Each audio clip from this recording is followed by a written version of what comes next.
Bem-vindos ao nosso canal. Apresentamos a vocês mais um conto autoral, baseado em fatos reais. A parede cedeu de noite, enquanto o Mateus dormia. A Teresa ficou olhando para o buraco na taipa, até o sol subir.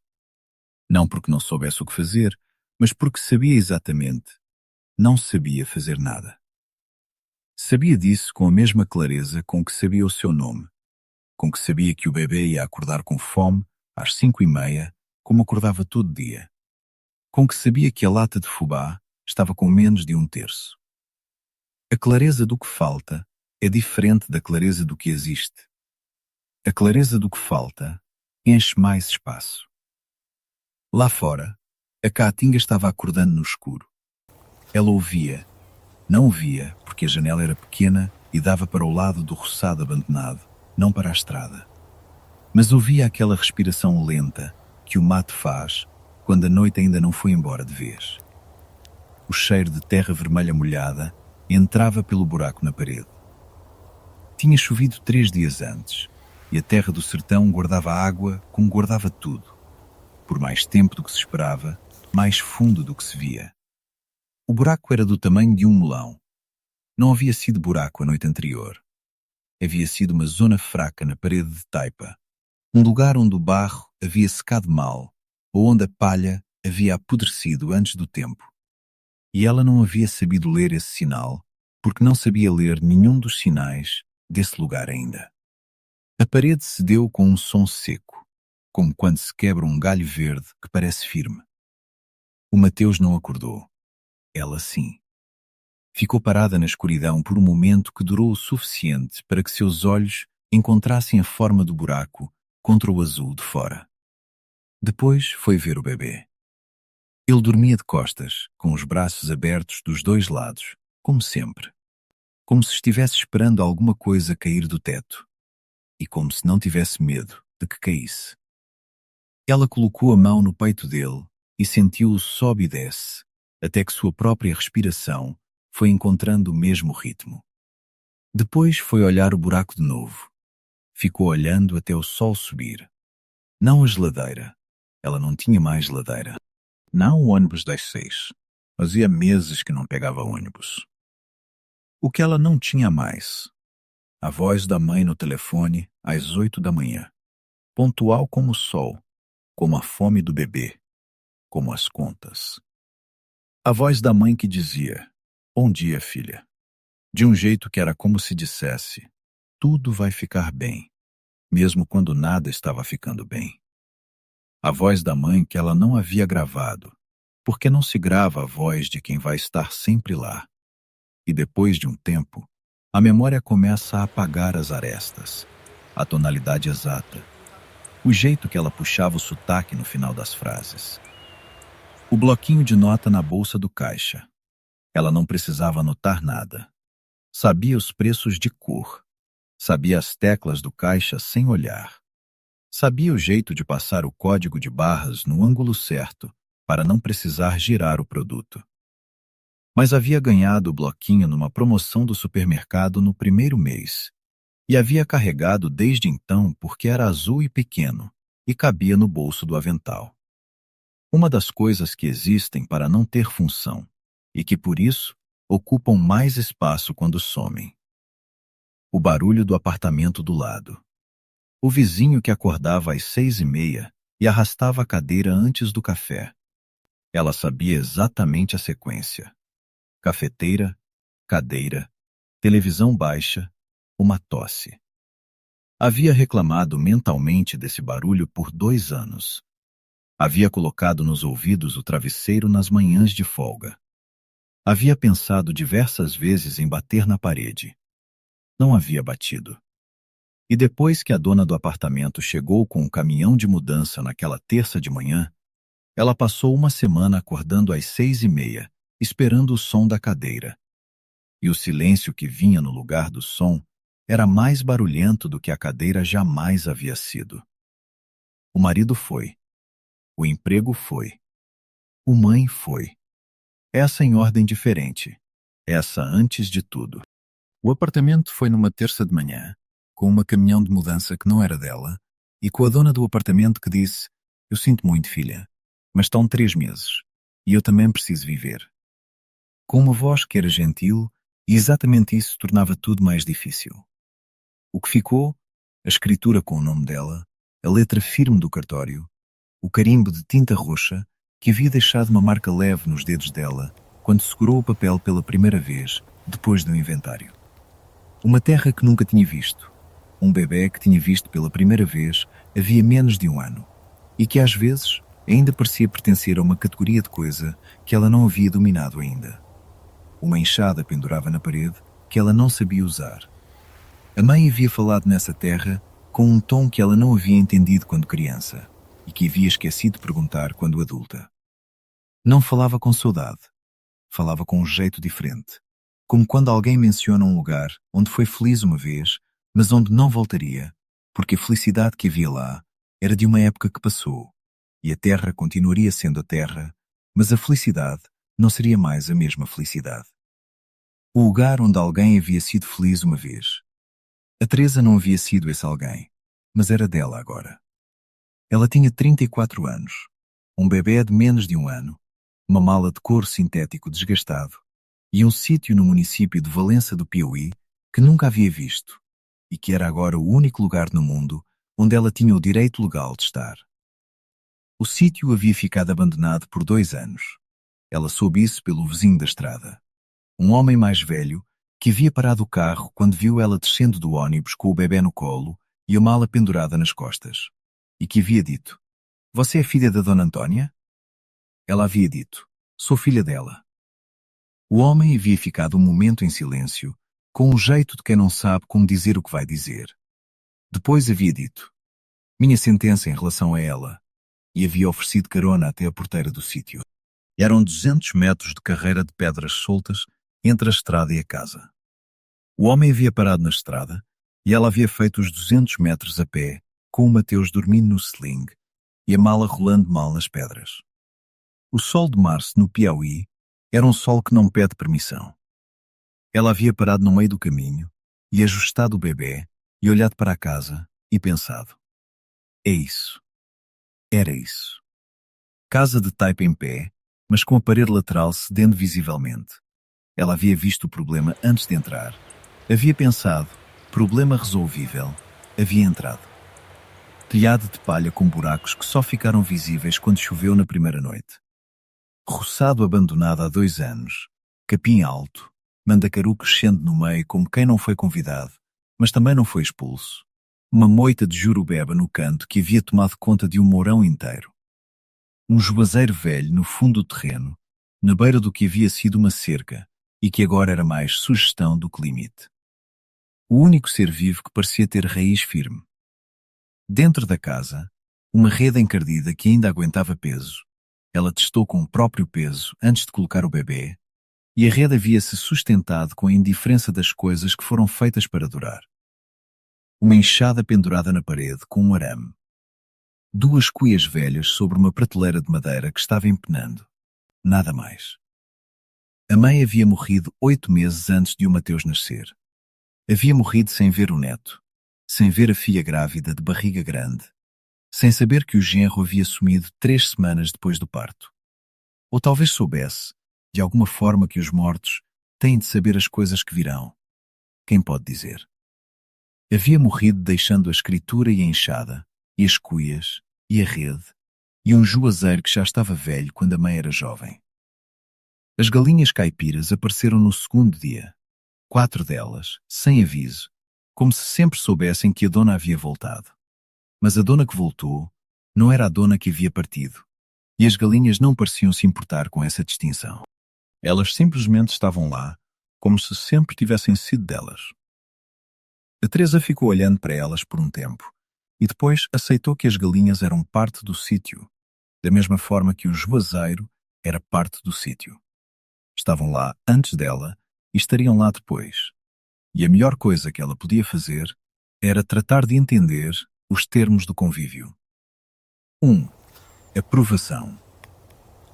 Na segunda manhã, ela ouviu, antes de ver, o som de uma enxada batendo na terra seca do lado de fora.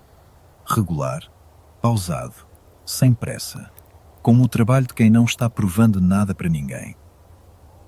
Ela estava amamentando o Mateus, sentada na pedra da soleira, ainda meio sonolenta, e o som chegou antes que ela tivesse tempo de catalogar o que era. Era um som certo. Era um som que pertencia àquele lugar, do mesmo jeito que o som do córrego pertencia à noite, e o som das galinhas pertencia ao amanhecer. Quando olhou pela fresta da parede de taipa, viu um homem de chapéu de palha desgastado, trabalhando na borda do roçado vizinho. Trabalhava com a mesma naturalidade de quem faz isso todo dia há 40 anos, o que provavelmente era verdade. Uma cabra velha estava presa por um cordão a uma estaca perto dele.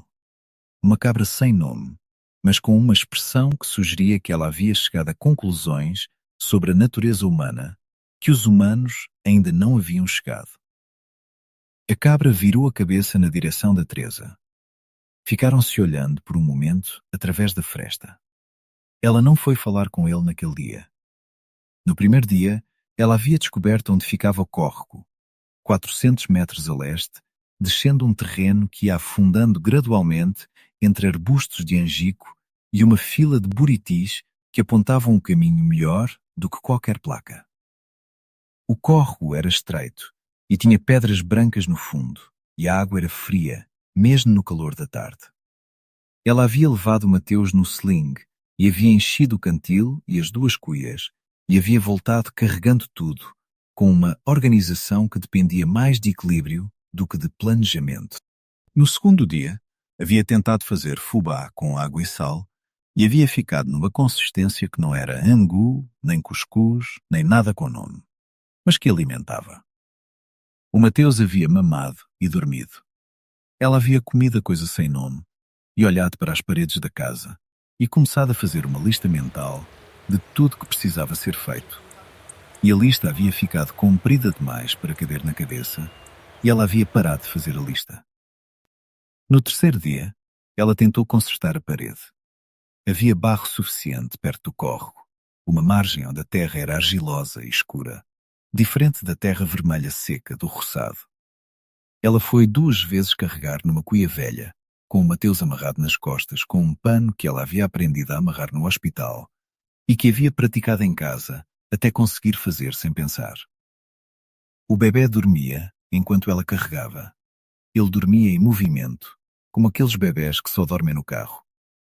O peso dele nas costas era um peso que ela havia deixado de notar, da mesma forma que se deixa de notar o peso do próprio corpo. Misturou o barro com palha seca que encontrou no que havia sido um paiol e que agora era mais um esqueleto de paiol. A armação de madeira ainda em pé, mas o telhado há muito desaparecido. Aplicou com as mãos, de joelhos na frente do buraco. Escorregou tudo. A proporção estava errada de alguma forma que ela não conseguia diagnosticar. Havia barro demais, ou palha de menos, ou faltava algum ingrediente que ela não conhecia ainda. Aplicou de novo. Escorregou mais devagar dessa vez, como se a parede estivesse tentando fazer com cuidado o que ela havia feito com descuido. Recusar sem ser rude. Quando ela estava na terceira tentativa, de joelhos no chão com as mãos cobertas de barro até o cotovelo, e o Mateus acordado nas costas mastigando a própria mão, com uma concentração que indicava que os 2 dentes que estavam nascendo estavam causando mais incômodo do que o habitual, o homem do chapéu apareceu no portão. Não perguntou se ela queria ajuda. Não se apresentou. Colocou no chão um balde com água e ficou olhando a parede por um tempo que era longo o suficiente para que ela entendesse que ele estava realmente olhando, não apenas sendo educado. Depois a olhou a ela. Depois voltou a olhar a parede. A proporção está errada, ele disse. Só isso. Ela ficou esperando ele continuar. Ele não continuou. O que eu faço? Ela perguntou. Ele não respondeu com palavras. Pegou do chão ao lado dele, não do balde, do chão mesmo, uma quantidade de barro que ela havia descartado por parecer muito seco e começou a trabalhar. As mãos dele sabiam alguma coisa que as dela não sabiam ainda, e essa coisa que as mãos sabiam não era possível de ser explicada em palavras. Era só possível de ser vista em ação e depois de alguma forma traduzido para as próprias mãos por um processo que levava tempo e que ela ainda não havia iniciado. Ela foi fazer fubá. Era quase nada. Água, fubá, um fio de sal que havia sobrado numa sacola de plástico no fundo da mala. Mas era o que tinha. Ela trouxe na cuia e deixou do lado onde ele trabalhava sem dizer nada. Ele pegou a cuia sem parar o que estava fazendo. Comeu com a colher de pau que havia trazido no bolso. Deixou a cuia de volta no chão. Não comentou. Ela tirou o Mateus das costas e o colocou na rede e ficou de pé, olhando o homem trabalhar. Havia uma lógica no movimento das mãos dele que ela tentava acompanhar. Não apenas o gesto de aplicar, mas a pressão, o ângulo, o jeito de sentir com a palma se o barro havia aderido antes de seguir em frente. Era como uma conversa com a parede. A parede respondia de um jeito que ele entendia e ela ainda não. Quando terminou, a parede estava em pé. Não era bonita. Havia marcas de mãos e irregularidades que a tornavam claramente remendada.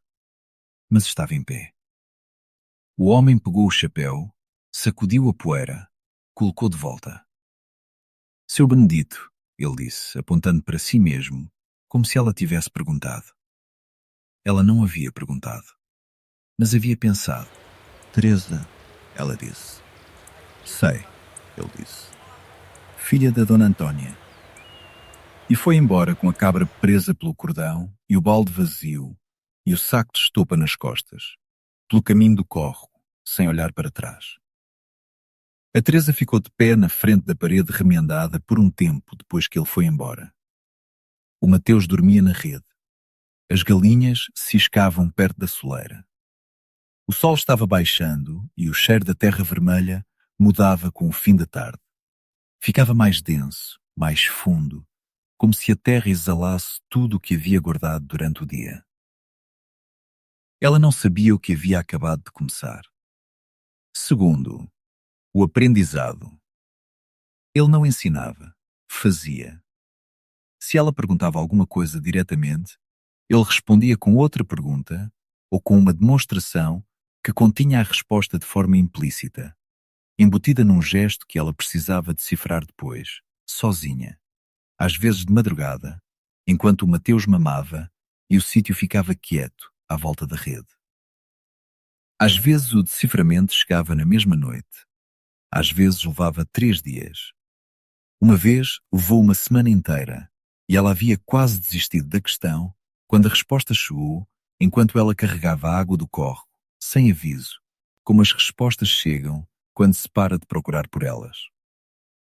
O silêncio dele não era hostil. Era a forma que ele conhecia de respeitar a inteligência de quem aprende. A ideia de que explicar demais é uma forma de duvidar que a outra pessoa vai chegar lá sozinha. Ela levou algum tempo para entender isso. No início, havia interpretado o silêncio como distância, como julgamento, talvez, como o tipo de reserva que as pessoas do interior mantêm com os de fora. Depois entendeu que não era isso. Era respeito. Era a forma mais exigente de respeito. A primeira lição foi sobre a taipa. Ela havia perguntado, depois de ver a parede remendada resistir às chuvas da semana seguinte, por que a palha na argila? A argila sozinha não funcionaria? Ele havia pegado do chão um punhado de argila, a mesma argila escura da margem do córrego que ela havia usado nas primeiras tentativas fracassadas, e havia amassado até ficar uma massa compacta e lisa. Havia moldado uma tira comprida, como um tijolo fino. Havia deixado ao sol, na pedra da soleira. Na manhã seguinte, quando ela foi buscar água, ele estava olhando para a tira de argila. Ela chegou e olhou também. A tira havia rachado ao meio, limpa, como um corte de faca. A rachadura ia da superfície até o centro, com uma geometria que parecia deliberada. É, ele disse. Ela ficou olhando para a rachadura. Ficou olhando por tempo suficiente para que a resposta chegasse inteira, não como palavras, mas como compreensão. O que parece supérfluo é o que segura. A palha na argila não está lá para enfeitar. Está lá porque a argila sem fibra racha ao secar. E é a palha que distribui a tensão, que multiplica os caminhos da força pelo material, de modo que nenhum caminho fique sobrecarregado o suficiente para romper. A palha é o que impede a rachadura. A coisa que parece não importar é o que mantém tudo de pé. Ela pensou nisso por dias depois. Pensou enquanto olhava o Mateus dormindo na rede com os braços abertos. Pensou enquanto olhava o juazeiro do fundo do terreno, balançando levemente em nenhum vento visível. O que parece supérfluo. O que se cura. A segunda lição foi sobre o plantio. Seu Benedito apareceu numa manhã com um saco de estopa aberto mostrando as sementes. Feijão de corda, jerimum, maxixe. Sementes que pareciam pequenas demais para o resultado que prometiam, como a maioria das coisas que prometem muito. Ele olhou o terreno por um tempo, andando devagar com as mãos para trás, parando aqui e ali como quem está lendo um texto e precisa reler certos trechos. Sei a plantar como? Ele perguntou. Ela havia olhado para o terreno que declinava suavemente em direção ao córrego. Havia dito, seguindo a inclinação, acho, aproveitando o declive para a água escorrer. Ele havia ficado quieto por um momento que ela aprendeu a reconhecer como o momento em que ele decidia se ia responder com palavras ou com demonstração. Pegou a enxada e abriu um sulco que ia contra o declive. Cortava o morro em vez de seguir o morro. Ela havia ficado confusa. A água sempre ganha, ele disse. Você planta no sentido dela, não contra ela. Mas a raiz precisa de tempo. Se você planta no sentido do declive, a água passa rápido demais e leva tudo. Você planta contra o declive, a água encontra o sulco e fica. A raiz bebe. Mas não vai encharcar? Depende de quanto chove. No inverno, vai precisar de sulcos de drenagem nos lados. Mas primeiro faz enraizar. Depois pensa na água que sobra. Ela havia ficado olhando para o sulco. Havia pensado no apartamento. Havia tentado segurar aquele apartamento seguindo a inclinação, fazendo o que parecia mais fácil, o que parecia mais eficiente. E a água havia passado rápido demais e levado tudo. A raiz não havia tido tempo. Às vezes, contra o declive, é o único jeito de fazer a água ficar tempo suficiente para que algo cresça. Plantaram juntos naquela manhã, ela e seu Benedito, com o Mateus no sling, dormindo contra o peito dela. As sementes foram para o sulco, um por um, com uma regularidade que ele controlava sem medir, apenas com a memória das mãos. Ela imitou. As mãos dela foram aprendendo. Depois do plantio, o sítio mudou. Era sutil. Não havia nada visível ainda, nenhuma folha nem broto, apenas terra revirada numa linha que subia ao leve morro do roçado. Mas havia uma diferença entre terra sem intenção e terra com intenção. E agora havia intenção naquele chão, e isso mudava o jeito de olhar para ele. A terceira lição foi no córrego. Uma manhã cedo, antes do sol subir de fato, quando o céu ainda estava naquele azul pré-dia que não tem nome, seu Benedito apareceu na beira do terreiro com um galho fino na mão, preparado de uma forma que ela não conseguia imitar ainda. A linha estava presa de uma maneira que não desfazia com o peso, e a isca era farinha mesmo, amassada com um pouco de sal até ficar uma bolinha densa que não se dissolvia facilmente na água. Pesca no córrego, ele disse, e foi andando. Ela foi atrás com o Mateus nas costas, que acordou com o movimento e ficou olhando para os buritis dos dois lados do caminho com aquela expressão de quem vê tudo pela primeira vez, porque, de fato, está vendo tudo pela primeira vez. No córrego, seu Benedito ficou parado à beira da água por um tempo que parecia longo demais. Longo demais para pescar, longo demais para simplesmente ficar parado. Ela tentou ficar parada também. O Mateus remexeu nas costas. As galinhas caipiras, que haviam seguido os dois pelo caminho com uma lealdade que ela não havia pedido, ciscavam nas pedras mais afastadas com muito menos discrição do que a situação pedia. O lambari não vem até você, ele disse, por fim, sem virar o rosto. Você fica quieto até ele esquecer que você existe. Quanto tempo leva? Depende de quanto barulho você fez até agora. Ela havia feito muito barulho até agora. Havia chegado num ônibus de Teresina com uma mala rolando pelas pedras e um bebê chorando parte do caminho, e um jeito de se mover que era jeito de cidade, apressado e sem direção específica ao mesmo tempo. O lambari sabia. O lambari sempre sabe. Mas ela ficou parada. Ficou parada até o Mateus adormecer de novo nas costas com o peso que ele tinha quando dormia de verdade. Um peso de coisa completamente entregue. Ficou parada até as galinhas pararem de ciscar e ficarem quietas também, agachadas nas pedras, como quem espera. Ficou parada até o córrego parecer mais quieto, embora estivesse fazendo exatamente o mesmo barulho de sempre. E o lambari veio. Não foi um momento dramático. A linha tensionou com uma leveza que ela quase não sentiu, e seu Benedito virou o rosto para ela, com um gesto de cabeça que dizia agora.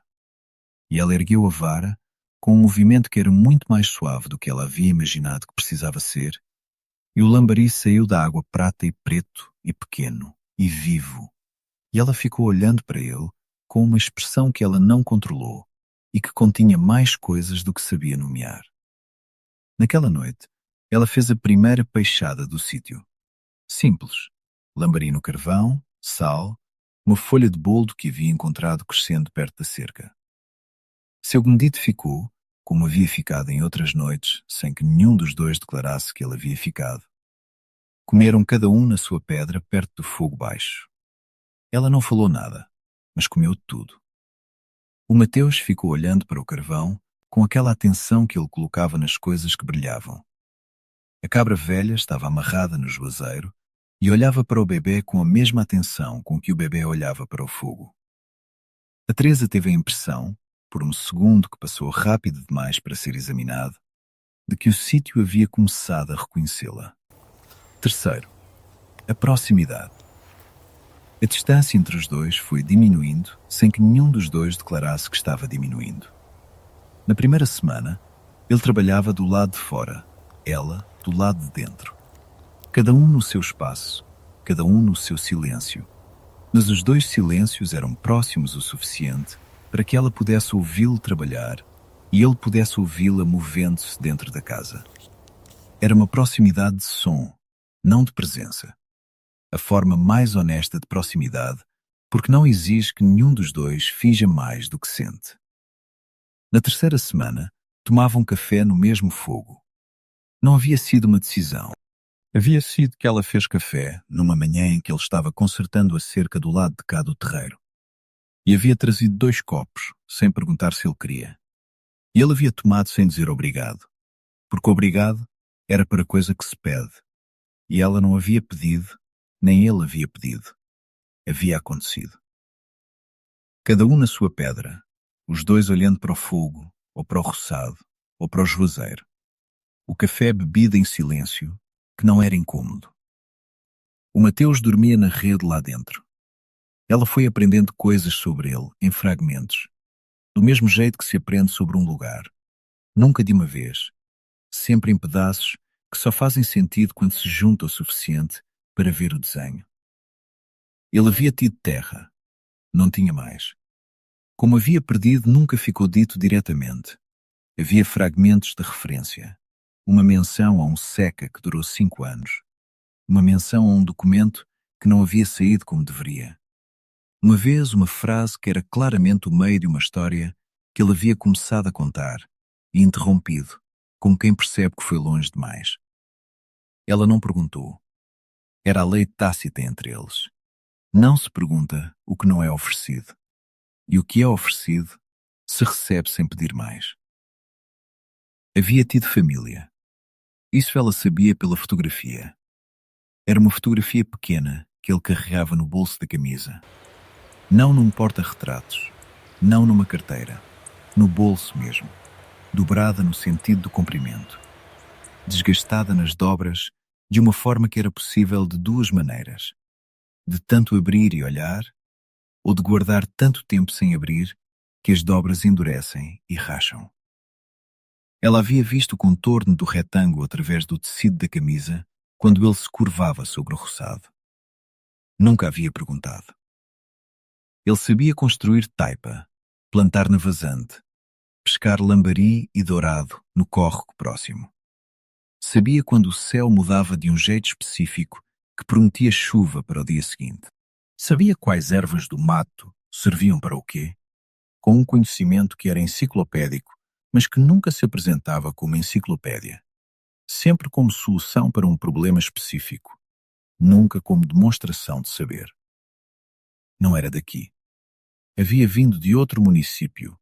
Ela havia entendido por uma referência a um rio, que não era o rio Canindé. Mas conhecia essa terra como se tivesse nascido nela. E isso era a contradição que ela nunca resolveu. Como alguém conhece uma terra que não é a sua melhor do que quem nasceu nela? Talvez porque aprender uma terra por necessidade seja diferente de ter uma terra por herança. O que se recebe não se aprende da mesma forma que o que se busca. Na sexta semana, o inverno chegou de vez. O inverno do sertão nordestino é chuva. Não é frio de casaco, não é neve, não é a escuridão que os invernos de outros lugares carregam. É água. É o cheiro de terra que respira fundo. É o verde impossível que aparece em 10 dias onde havia apenas caatinga cinza. É o que o sertão espera o ano inteiro. É o que faz a seca suportável. A seca é uma espera. E o que se espera tem nome. A chuva chegou numa tarde de quarta-feira, como se tivesse chegado atrasada e estivesse querendo compensar. Começou com aquele cheiro específico, petricor, a palavra de fora, mas aqui era só o cheiro da terra bebendo. E depois o céu escureceu num minuto e caiu com uma seriedade que não parecia improviso. O Mateus parou de chorar. Havia estado chorando por causa dos dentes durante boa parte da tarde. Aquele choro surdo e sem pico, que é pior do que o choro agudo porque não tem clímax e, portanto, não tem final previsível. Quando a chuva começou, ele parou no meio de um soluço e ficou olhando para o telhado com os olhos arregalados e uma expressão que era pura admiração. Gostava do som da chuva no telhado. A Teresa ficou olhando para o filho, olhando para o telhado. E por um momento, o mundo reduziu para esse círculo. A criança, a chuva, a telhado entre os dois. Depois, o teado começou a deixar entrar água em 3 lugares ao mesmo tempo. Ela foi buscar as cuias, depois o cantil, depois o balde que seu Benedito havia deixado encostado na parede, do lado de fora, por razões que agora ficavam claras. 3 recipientes para 3 pontos de goteira, mais a lona velha que ela havia encontrado no paiol e que conseguia cobrir uma parte do chão, não toda. O Mateus ficou na rede, que estava seca porque estava no ângulo certo, olhando todo esse movimento com aquela atenção que ele colocava nas coisas novas e que era a coisa mais parecida com gratidão que uma criança de menos de 1 ano consegue expressar. A chuva não parou naquela noite. Não parou no dia seguinte. No terceiro dia, ela acordou com o som constante da chuva no telhado e os recipientes transbordando, e seu Benedito sentado na varanda. Ela não havia pedido que ficasse. Ele não havia anunciado que ficaria. Estava na varanda, com a capa de lona sobre os ombros, olhando a chuva cair no terreiro, com a cabra agachada ao lado dele, com aquela resignação que cabras velhas carregam sobre o clima e sobre os humanos e sobre o mundo em geral. Ela trouxe café e ele tomou sem comentar. Ela não pediu que fosse embora. No 5º dia de chuva, que foi o terceiro dia que ele ficou na varanda, ela foi buscar água para o café e encontrou a fotografia no chão. Havia caído do bolso da camisa dele enquanto ele consertava parte do telhado mais cedo. Era uma fotografia pequena, dobrada no sentido do comprimento, as dobras tão marcadas que a fotografia estava quase separada em 3 partes. Ela ficou olhando para a fotografia fechada no chão por um tempo. Havia uma coisa que ela queria fazer e uma coisa que ela sabia que não devia fazer. E essas duas coisas eram a mesma coisa. Havia uma parte dela que queria saber, não por curiosidade bisbilhotice, mas pelo tipo de querer saber que vem de importar-se com alguém, que vem de querer entender o peso que a outra pessoa carrega. E havia uma parte dela que sabia que algumas coisas são guardadas dobradas por razões que precisam ser respeitadas. E que a fotografia havia sobrevivido ao tempo e ao uso exatamente porque estava dobrada e, portanto, fechada. E abrir seria uma forma de desfazer o que ele havia feito com intenção. Ela colocou a fotografia de volta no lugar onde estava. Ele nunca mencionou. Ela nunca mencionou. Mas no dia seguinte, quando a chuva finalmente parou e o sol voltou com aquela intensidade de quem esteve ausente e quer compensar, Seu Benedito foi até ao fundo do terreiro e plantou um pé de jerimum sem que ela tivesse pedido. Plantou-o na beira do roçado, numa terra que ele havia preparado à mão enquanto ela não estava olhando, com um cuidado que era mais do que jardinagem. Era alguma coisa que não tinha nome, mas que ocupava o mesmo espaço que um presente. A cabra velha ficou olhando para o pé de jerimum com uma expressão que parecia aprovação. O Mateus engatinhava agora. Havia aprendido numa semana, como se estivesse esperando apenas que o piso ficasse seco. Ia até a beira da varanda e olhava para o terreiro com aquela determinação de quem ainda não entende que as bordas existem para não ser ultrapassadas. A Teresa ia atrás sem correr, mas sem perder de vista. Quarto. A crise. O Mateus adoeceu no fim do inverno. A febre chegou sem aviso numa manhã de domingo. Ele acordou com um choro diferente. Aquele choro que as mães aprendem a reconhecer porque não é fome, nem dente, nem desconforto. É dor de um tipo que não tem localização específica. É o corpo comunicando que algo está errado, num sistema que ainda não tem palavras. Ela colocou os lábios na testa dele e sentiu o calor antes que qualquer termômetro, que ela não tinha, pudesse confirmar. Era febre. Ela molhou um pano no cantil, colocou na testa. Molhou de novo quando secou. Tirou a roupa dele para deixar o corpo respirar. Amamentou, que era o que ela podia fazer, que era ao mesmo tempo alimento e conforto, e contacto, e a única coisa que ela sabia que funcionava, mesmo quando nada mais funcionava. O bebê mamou com pouca força. Isso mais do que a febre a assustou. Quando ele não tinha força para mamar, era porque estava mais mal do que parecia. Não havia farmácia a menos de 12 quilómetros. Não havia telefone com sinal no sítio. Havia sinal na beira da estrada, onde o homem mais velho havia parado o carro na chegada vela. Mas a beira da estrada era 1 quilómetro e 300 metros de caminho de pedra e chão irregular. E ela não podia andar 1 quilómetro e 300 metros com um bebé febril nas costas, sem saber com quem ia falar quando chegasse lá. Havia pessoas que podiam ajudar nessas situações, ela sabia. Havia uma rede de pessoas no interior que se organizava para isso, que sabia quem tinha carro e quem sabia de ervas e quem conhecia o caminho mais rápido para o posto de saúde em Valença. Mas ela não conhecia essa rede ainda. Estava aqui havia 43 dias. Não dormiu na primeira noite. Ficou na rede com o bebé no colo, mudando o pano molhado, contando a respiração dele, verificando se o calor subia ou ficava igual. O córrego fazia seu som de sempre lá fora. As galinhas estavam quietas. A cabra estava quieta. O sítio todo estava quieto, com aquela quietude específica do sertão de madrugada, que não é ausência de som, mas presença de um som mais antigo do que qualquer coisa que os humanos construíram. Seu Benedito apareceu antes do amanhecer. Ela não havia chamado. Ele havia visto a luz da lamparina acesa antes do usual. Ela havia acendido às 2 da manhã, quando o Mateus ficou mais agitado. E havia sabido. Trouxe um atado de ervas presas por um fio de imbira. Folhas que ela não conhecia, de verde escuro, algumas com cheiro forte que ela reconhecia vagamente de alguma memória de infância, mas não conseguia nomear. Não falou os nomes. Não explicou de onde vinham, nem o que faziam. Foi direto ao fogo. Encheu a panela menor com água, colocou as ervas. Ficou de pé em silêncio, esperando a água ferver, com a paciência de quem sabe que apressar a fervura não acelera nada. Ela ficou de pé do outro lado do fogo, com o Mateus no colo, olhando. Vai funcionar? Ela perguntou. Ele não respondeu de imediato. Esperou a água começar a soltar vapor. Sua mãe tomou esse chá quando foi criança.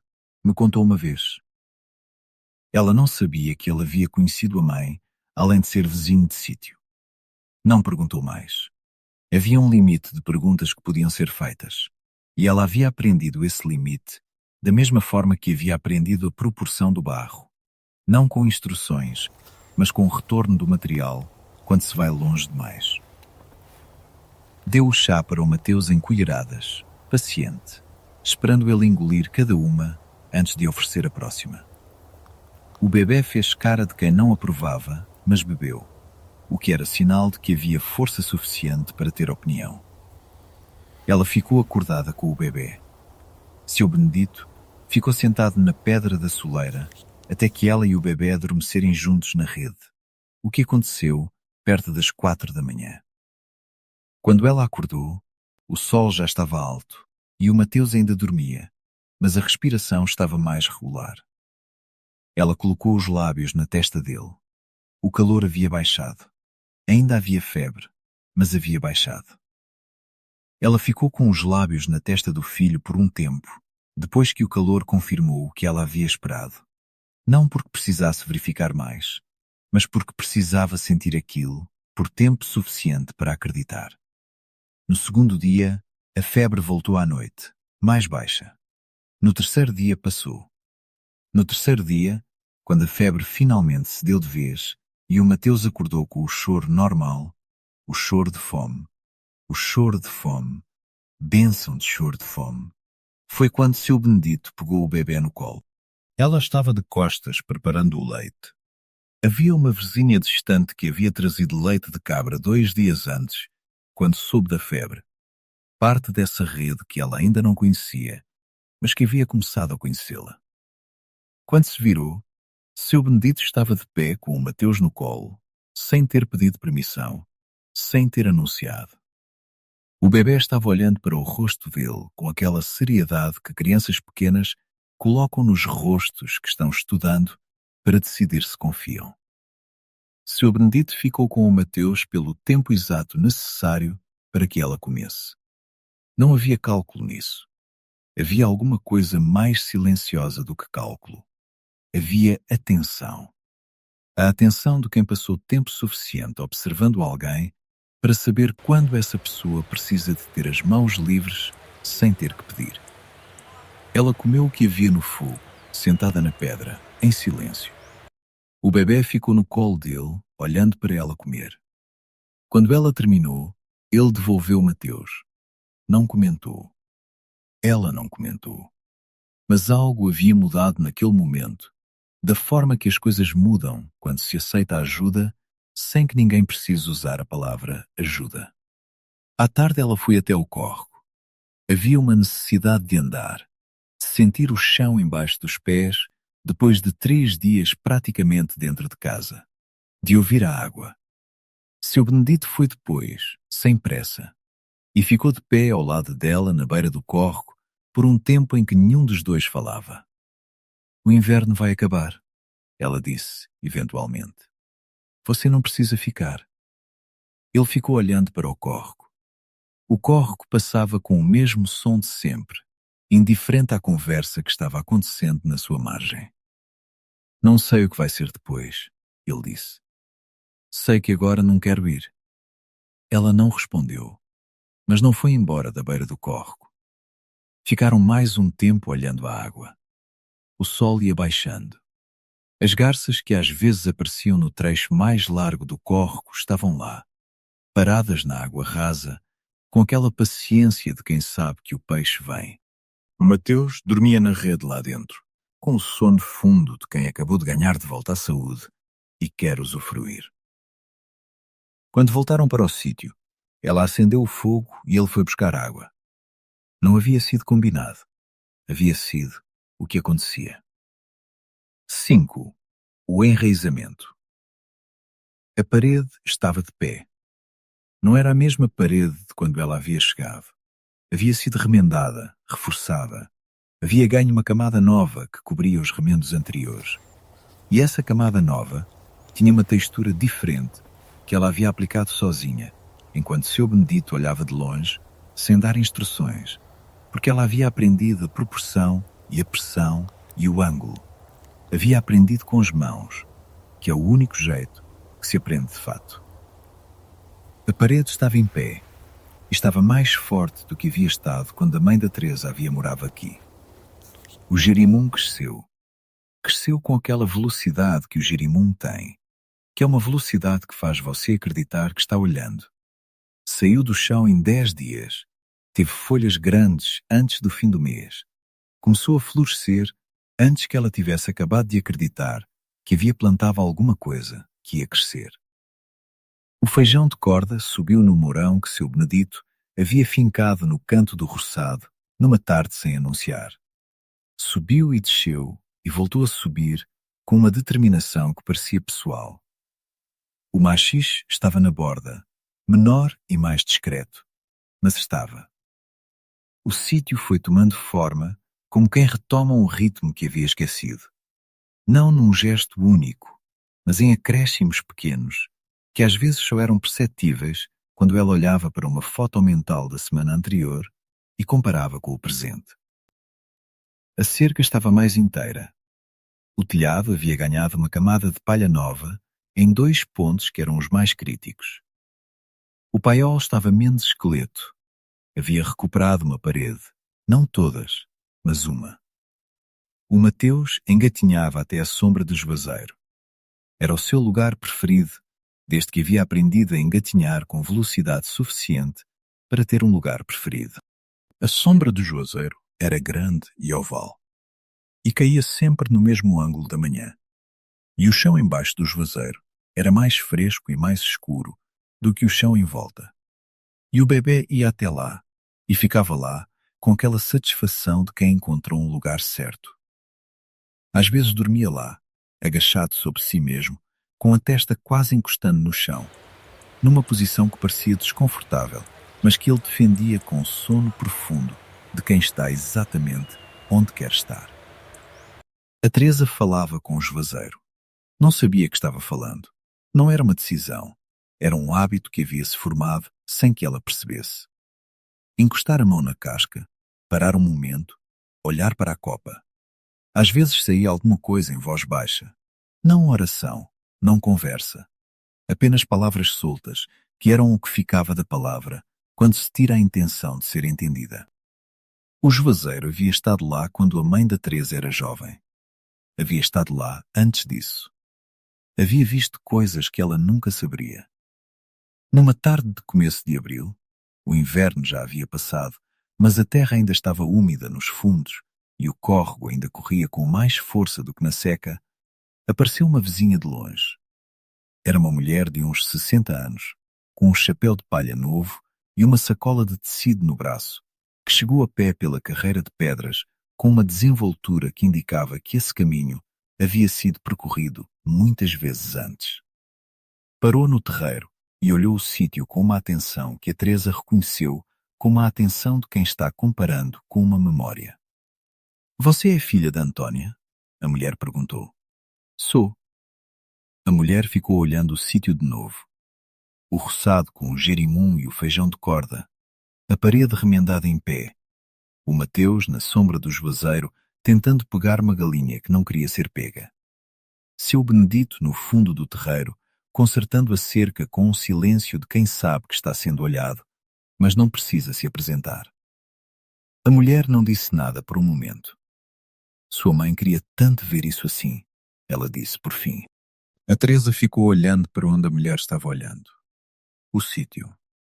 O seu sítio, que havia sido da mãe e que havia estado abandonado, e que agora estava mais vivo do que havia estado em anos. Pensou no jeito que a mãe falava dessa terra, com aquele tom específico que ela havia tentado lembrar muitas vezes, sem conseguir reconstruir completamente. Um lugar onde alguém havia sido feliz uma vez. Ela viu, a Teresa disse. A mulher a olhou com uma expressão que tentava entender o que ela havia querido dizer. A Teresa não explicou. Não havia explicação que fosse mais verdadeira do que a frase, e a frase era mais verdadeira quando ficava sem explicação. A mulher ficou por 1 hora. Trouxe na sacola fubá de milho moído grosso, uma lata de feijão mulatinho, 2 tijolos de rapadura, um vidro de mel. Disse que eram da parte do seu marido, que havia conhecido a Dona Antônia. Tomou café com a Teresa na Pedra da Soleira, com o Mateus no colo de nenhuma das duas por iniciativa própria, enquanto tentava alcançar as galinhas que circulavam a distância segura. Antes de ir, ficou um momento olhando para seu Benedito no fundo do terreiro. É bom ter vizinho de confiança, ela disse. É, a Teresa disse. E foi só isso. Depois que a mulher foi, a Teresa ficou de pé no terreiro por um momento sozinha. O Mateus havia ido para a sombra do juazeiro de novo e seu Benedito estava voltando do fundo com a enxada no ombro. O sol estava no meio do céu e a terra vermelha refletia calor, e o cheiro do sítio era agora um cheiro que ela reconhecia sem precisar catalogar, que era parte do seu sistema de orientação, da mesma forma que o cheiro do apartamento havia sido e que o cheiro do corredor do supermercado havia sido antes disso. Ela havia chegado com uma mala de couro sintético desgastado, um bebê no colo e uma escritura. Havia chegado sem saber fazer nada do que precisava ser feito aqui. Havia chegado com as mãos de cidade, as unhas que ainda lembravam esmalte, os calos nos pés, mas não nas palmas. As palmas agora tinham calos. O Mateus estava andando. Havia começado na semana anterior. Primeiro 2 ou 3 passos segurando a parede, depois soltando a parede por 1 segundo, que foi crescendo para 2 segundos, 3, e então a distância entre a parede e o juazeiro havia sido vencida numa tarde, enquanto ela estava no roçado. E seu Benedito havia sido a testemunha, e havia ido buscá-la, dizendo apenas, venha ver, sem mais explicação. E ela havia vindo ver, a tempo de ver o Mateus andando pelo terreiro, com aquela segurança instável de quem acabou de descobrir que pode, com aquela expressão que era ao mesmo tempo surpresa e confirmação de uma hipótese que ele havia alimentado há semanas. Ela havia ficado com os olhos cheios, sem chorar, que era o estado específico de quando a coisa que acontece é grande demais para ser processada inteiramente no momento, e o corpo começa, mas não termina. Depois havia ido buscar o filho, que estava andando em direção à cerca, com uma determinação que ignorava completamente os limites do terreiro. O roçado estava em produção. Não em grande produção. O primeiro plantio nunca era, seu Benedito havia dito, numa das suas sentenças breves que funcionavam mais como avisos do que como consolação. Mas havia gerimum suficiente para comer e dar a alguns dos vizinhos do córrego que a Teresa havia começado a conhecer aos poucos, naquela ordem lenta em que se conhece as pessoas do interior. Primeiro pelo nome de passagem, depois por uma troca de alguma coisa que uma tem e a outra precisa. Depois pela história, que aparece em pedaços ao longo de meses. Havia feijão de corda suficiente para não depender do que havia na sacola da vizinha. Havia machixe.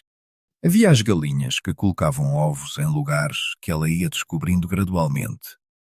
Embaixo do paiol, atrás do juazeiro, uma vez dentro da casa numa posição que parecia deliberadamente inconveniente.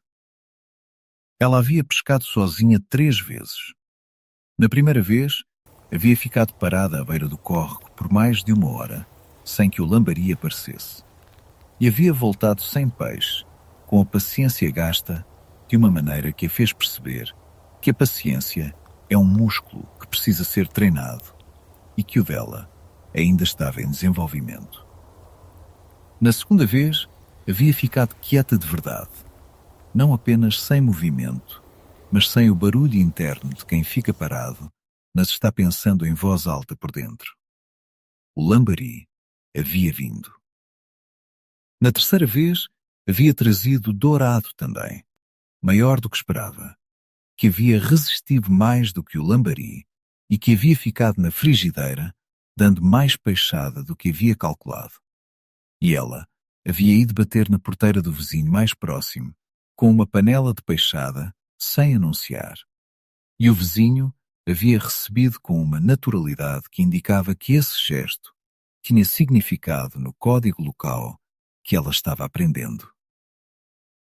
Uma noite de maio, ela estava sentada na Pedra Grande, perto do Juazeiro, depois que o Mateus havia dormido, olhando o céu, que no sertão era uma coisa diferente do céu de Teresina. Mais fundo, mais cheio, as estrelas com uma presença que a cidade apagava. Seu Benedito estava na pedra menor, que havia se tornado a pedra dele, com a gradualidade silenciosa com que as coisas se tornam de alguém quando se usa com consistência, sem que ninguém faça a declaração formal. O córrego passava. Ela pensou na mãe, não com a dor aguda dos primeiros meses, que era uma dor de borda afiada. Pensou com a dor mais larga de quem já integrou a perda o suficiente para poder carregá-la sem parar. Pensou no jeito que a mãe havia falado dessa terra, naquele tom que ela não havia entendido quando criança. Havia entendido agora. Era o tom de quem sabe que um lugar existe sem você e continua existindo, e que isso é ao mesmo tempo perda e consolação. A terra não precisa de você para ser o que é, mas você pode escolher precisar dela. Você vai ficar? Ela perguntou. Não havia pressa na pergunta. Era uma pergunta que havia estado no ar por semanas, não como ansiedade, mas como item em aberto que precisava de endereço. Seu Benedito ficou um tempo olhando para o córrego antes de responder. A lua estava saindo atrás do Morro do Leste e jogava uma luz lateral sobre o terreiro que fazia tudo parecer mais sólido do que de dia. As sombras mais firmes, as bordas mais definidas. Tenho uma terra que era minha e que não é mais, ele disse. Tenho um lugar que morei muito tempo e que não existe mais do jeito que existia. Tenho uma fotografia que carrego porque não sei deixar e que não abro porque não sei o que faço depois que abrir. Ele parou. Ela esperou. Aqui tem trabalho. Aqui tem o que fazer. O sítio precisa, e eu sei fazer o que o sítio precisa. Isso parece suficiente para mim continuar a saber por onde ir. Ela ficou olhando para o córrego também. Tem um quarto que era depósito, ela disse. Precisa de conserto, mas tem parede e tem teto. Sei, ele disse. E foi só isso. O que havia sido dito era o suficiente do que precisava ser dito. O resto era o que sempre havia sido. Trabalho, tempo, a terra que precisava e a gente que sabia fazer o que a terra precisava. Não havia promessa além do presente. Não havia compromisso além do que já existia na rotina dos dois. O café no mesmo fogo, o trabalho nos dois lados do mesmo terreiro, os silêncios que eram formas de estar juntos sem precisar explicar que se está. A cabra velha estava amarrada ao mourão novo do roçado. Havia sobrevivido ao inverno inteiro e parecia ter chegado a um acordo com o sítio sobre o qual nenhum dos humanos havia sido consultado. Olhava para o céu às vezes com uma expressão que podia ser apreciação, ou podiam ser apenas as pupilas retangulares de cabra, processando a luz da lua de um jeito diferente dos humanos. Era difícil saber. Com cabras velhas que sobreviveram a muitas coisas, era sempre difícil saber. Onde antes havia um buraco na taipa, agora havia parede. Era a mesma parede, remendada tantas vezes que o remendo havia se tornado a parede. Havia marcas de mãos diferentes nas camadas, as dela, as dele, uma ou outra das vizinhas que haviam passado por ali em algum momento e contribuído com um braço ou uma tarde. A parede era a soma de todos esses gestos. Não era perfeita, era firme. O sítio havia mudado e ela havia mudado. E era impossível dizer quem havia mudado primeiro ou mais. A mudança havia sido simultânea, recíproca. O jeito que as coisas mudam quando uma se adapta à outra e a outra se adapta a uma. Até que os dois lados estejam diferentes do que eram, mas mais parecidos um com o outro. Ela sabia agora onde ficava o lambari no córrego quando a água estava alta e onde ficava quando estava baixa. Sabia a diferença entre o cheiro de chuva que ia chegar em 2 horas e o cheiro de chuva que ia chegar em 2 dias. Sabia plantar contra o declive. Sabia a proporção do barro e da palha. Sabia ouvir o sítio à noite, os sons que eram normais e os sons que eram avisos, e a diferença entre eles, que só se aprendia vivendo perto o suficiente, por tempo suficiente. O Mateus estava andando. Ia até à sombra do juazeiro com uma segurança que havia crescido junto com ele, que havia começado nos 2 ou 3 passos da primeira semana e que agora era o andar firme de quem conhece o seu chão. Ia até as galinhas, e elas se afastavam sem urgência, aceitando a perseguição como parte do ritual. Ia até à beira do roçado e ficava olhando para o feijão de corda como o pai do feijão de corda olha para os filhos, com uma propriedade que não precisava de palavras. Havia coisas que a Teresa ainda não sabia.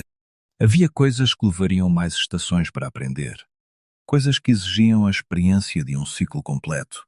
O plantio, a colheita, a seca, o inverno, o plantio de novo, para se sedimentar de verdade.